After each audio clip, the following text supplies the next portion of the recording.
Shalom kekasih Tuhan. Bagaimana kabar saudara hari ini? Jumpa lagi dalam renungan saat teduh. Dan sebelumnya mari sama-sama kita berdoa. Bapa yang penuh dengan kebaikan dan limpah dengan kasih karunia, kami sungguh bersyukur buat anugerah-Mu hari ini. Terima kasih buat kesehatan, kekuatan, kasih-Mu yang selalu baru kami nikmati Tuhan. Biarlah sebelum kami beraktivitas, kami rindu mendengar kebenaran-Mu, dan kami percaya kami akan dituntun firman-Mu hari ini Tuhan. Bukakan, singkapkan Roh Kudus bagi setiap kami, hanya di dalam nama Tuhan Yesus. Haleluya, amin. Puji Tuhan, hari ini sharing saya adalah on the track atau tetap di dalam jalur. Saudara, siapa yang pernah naik kereta api?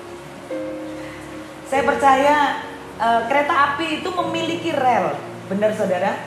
Dan kalau kita memperhatikan dan mengamati pesawat yang terbang, sepertinya pesawat itu bisa bergerak bebas kemana saja. Tetapi ingat, tahukah kita bahwa pesawat itu sebetulnya terbang pada jalurnya masing-masing?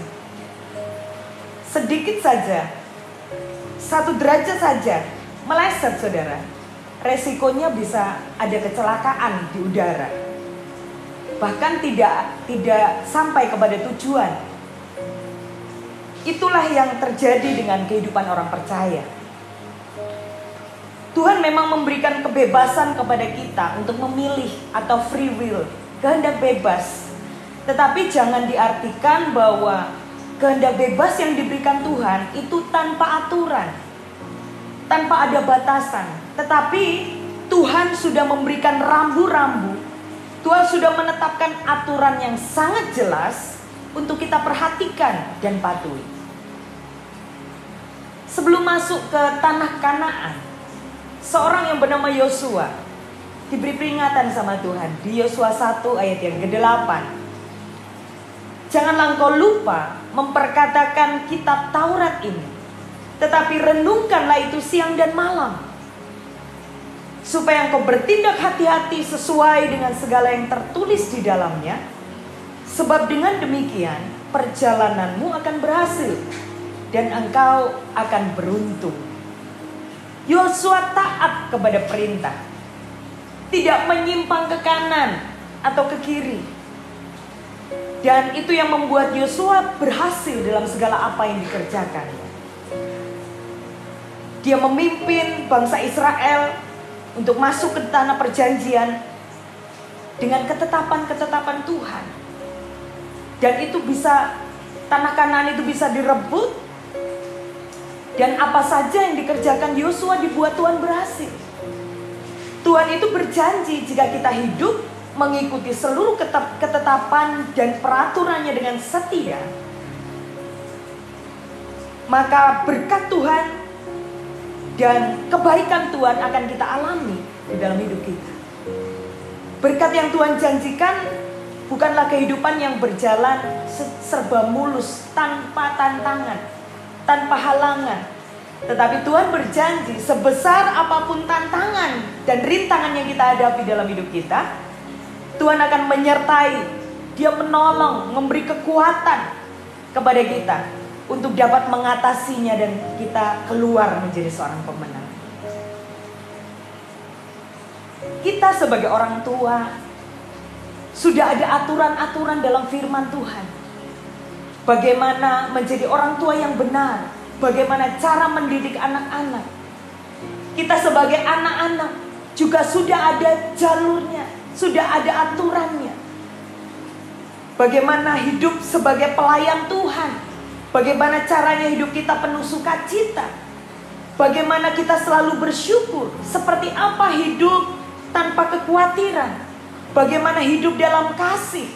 Semuanya komplit diatur di dalam firman Tuhan, saudara. Jangan hidup seenak kehendak hati kita sendiri, keinginan kita sendiri, dan kita menuntut untuk diberkati Tuhan. Sama kita sebagai anak kepada orang tua, Kita tidak mau taat, diberi perintah orang tua, kita tidak mau taat, kita ogah-ogahan, kita malas.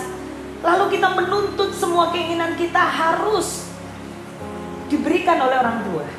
Saya percaya tidak ada orang tua yang demikian saja memberikan semua keinginan anak, apalagi yang tidak taat. Saudara, jika kita rindu mengalami berkat dan keberhasilan dalam hidup kita, tetaplah berjalan dalam jalurnya Tuhan, on the track. Jangan pula meremehkan setiap firman yang datang dalam kehidupan kita, setiap nasihat Tuhan yang datang dalam kehidupan kita. Bersyukurlah ketika kita ditegur, ketika kita dinasihati Tuhan. Saudara, dia bisa berbicara lewat apapun juga. Dia bisa berbicara lewat doa, dia bisa berbicara lewat firman yang kita baca, kita dengar setiap hari. Dia bisa berbicara lewat pemimpin rohani kita. Dia bisa berbicara lewat orang-orang terdekat di sekitar kita, kakak, adik, atau orang tua kita. Saudara, jangan tersinggung, jangan bersungut-sungut, jangan berontak, jangan menolak setiap tegurannya. Lalu kerohanian kita menjadi undur, dan kemudian kita menjadi Kristen yang suam, yang tidak lagi bergairah, yang dingin bahkan. Amsal 13 ayat yang ke-13 berkata, siapa meremehkan firman, ia akan menanggung akibatnya. Tetapi siapa taat kepada perintah, akan menerima balasan. Saudara dikasih Tuhan, jangan pernah bosan kepada teguran atau nasihat atau peringatan yang diberikan Tuhan dalam kehidupan kita. Taat, tekun, dan setia dalam jalurnya Tuhan. Maka semua yang baik dan janji-janji Tuhan pasti digenapi di dalam kehidupan kita. Amin saudara. Mari sama-sama kita tutup dalam doa. Bapa, kami ucap syukur buat nasihat yang kau berikan hari ini Tuhan. Kami percaya semua akan mendatangkan kebaikan buat setiap kami. Bawa setiap kekasih-kekasih Tuhan, hamba-Mu dan semua yang mendengar. Kami percaya Tuhan, kami tetap dibawa di dalam jalur kebenaran Tuhan, on the track. Kami percaya Tuhan, kami akan setia, kami akan tetap taat. Walaupun itu kelihatannya susah, walaupun kelihatannya membosankan, walaupun teguran itu kelihatannya sakit, tetapi kami akan melakukan dengan setia, dengan sukacita, dengan tetap bersyukur. Dan kami akan menerima semua yang baik dan berkat-berkat yang sudah disediakan Tuhan dalam kehidupan kami. Terima kasih buat hari ini, berkati setiap kekasih Tuhan yang bekerja, yang beraktivitas dimanapun kami berada. Kami percaya Tuhan Kau menyertai setiap kami. Hanya di dalam nama Tuhan Yesus kami berdoa dan selalu bersyukur kepadamu. Haleluya. Amin.